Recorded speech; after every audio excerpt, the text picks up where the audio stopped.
Hello, everyone. This is Ken Hardison with Pima, and today I have the pleasure of having Kim Walsh Phillips. And Kim is going to talk to us about some Facebook changes that are going on, something that I asked her, and she so graciously agreed to right here before Christmas to inform our members and our list of what's going on, the new changes, and how you can use them to your advantage. So Kim, I appreciate you taking time, especially here 2 days before Christmas. I really do appreciate that. Well, and on your birthday, apparently. So it's many reasons to celebrate today. Happy birthday to you, Ken. Thank you.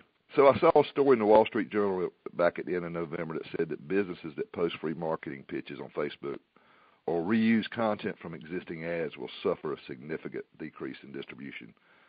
So what does this mean for our members, for people that are using Facebook to market their law firms?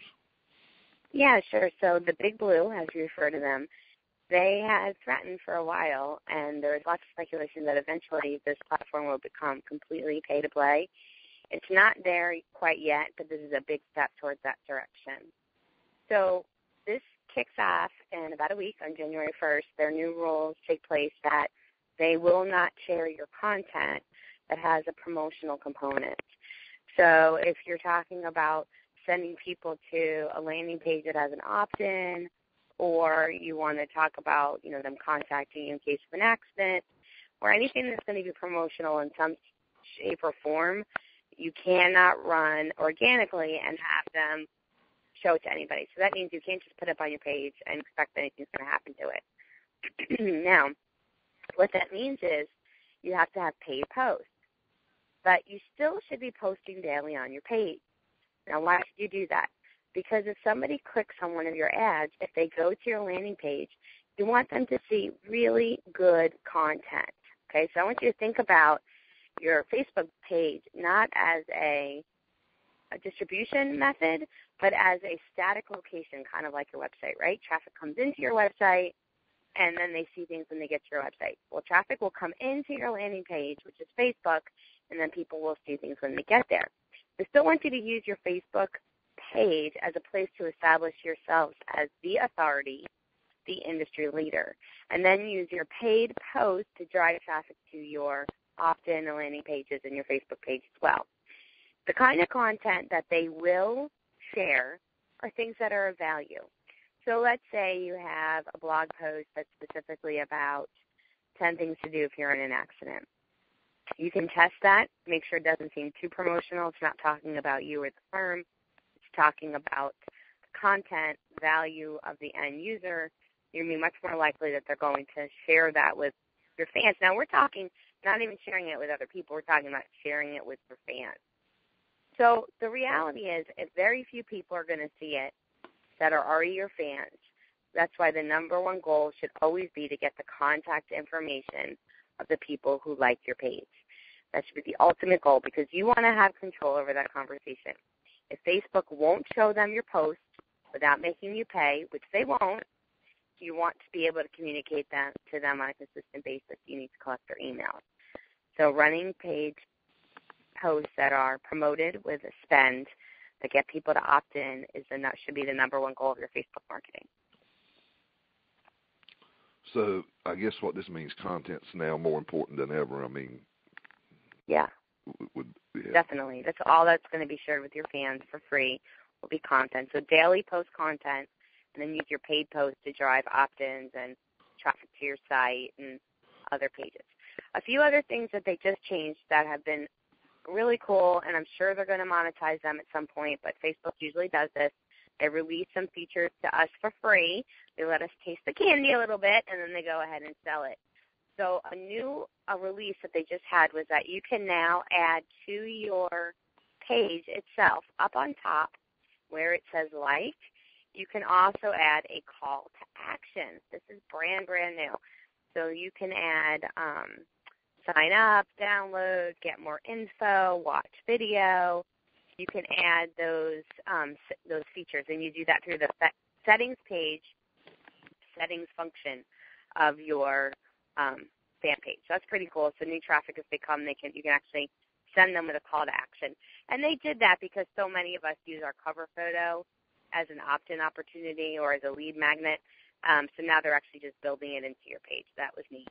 And then one final thing, if you're a publisher, so you're really publishing a lot of content, something that they made as another change or another advancement is that you can now see a lot more in your analytics, in your insights on your page.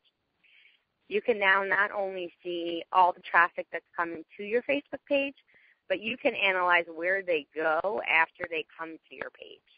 So you're getting a lot more analytics about the behaviors of your target market so you can optimize accordingly. So that was a pretty cool change too, giving a lot more power to the end user that wasn't in place before under the insights of your fan page.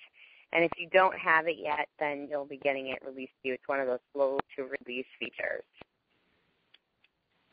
So how about so what I've been hearing is, put content on or whatever, but how about just the fun stuff like the ugly sweater contest or somebody's birthday or things like that? Is that? Yeah, sure, you can do that. I mean, that's showing the human side of your firm, but usually all that will care about that is the people who know you already, not necessarily your constituents. But, yeah, if you want to put out things about the volunteer work, holiday greetings, people love memes, so any kind of positive quote with an image, background, that works really well. And that stuff will absolutely get shared, absolutely. And then let me share with you, so we do a ton of testing. So if it's okay with you, Ken, I'm going to talk about some of our split testing, what's showing what's working the best in Facebook ads. Would that be good? Sure. Okay. So we've been doing a ton of split testing with ads lately, and there are a few things that we have found work better than others. And again, test it. You never know what works best for you. But because Facebook requires ads to be 20% less or text, and because it's such a photo-driven platform, almost all the things that people see in their news feed are photos that have 100% color saturation.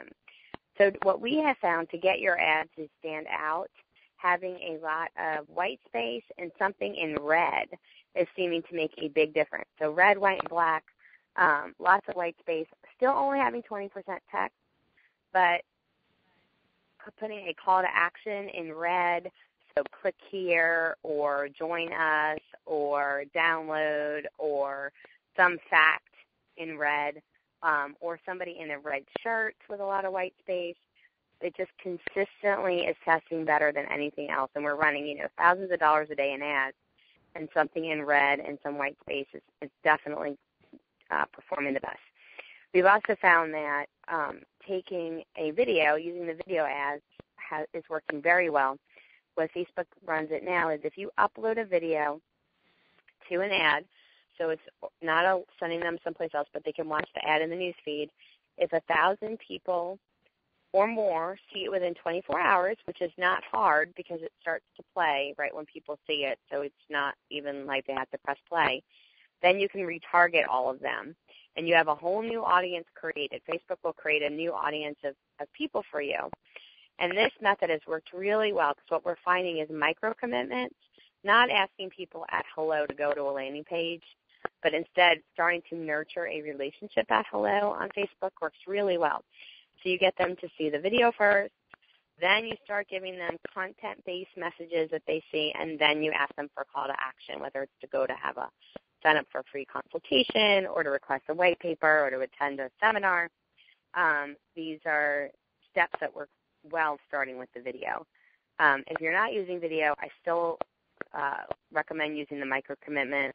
When you send people to do something else besides opt-in, you get a higher opt-in rate overall, and your cost per opt-in decreases. It's counterintuitive, I know. But when you get somebody first as a fan, and then you advertise to your fans to get them to opt-in, your overall opt-in cost is less. Okay. Cool. So what do you think? What do you think all this is going to? I mean, in the big picture, is this good or is this bad? I love it because what it's going to do is eliminate a lot of the lazy marketers. You really have to know what you're doing to make Facebook work.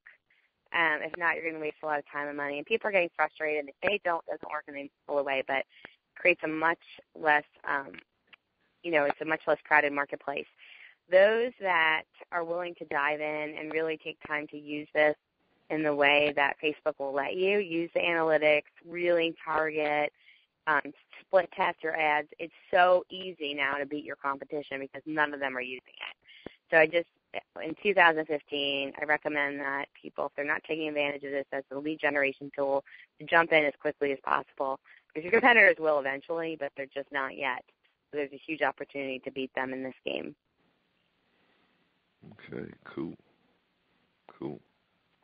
I think that the overall goal of this is to build like and trust with your target market and to get them to opt in. Let me ask you this. This is something we were thinking about. Would wrapping a client testimonial up as a good news story be one way of giving Facebook what it's looking for? Yes. Mm-hmm.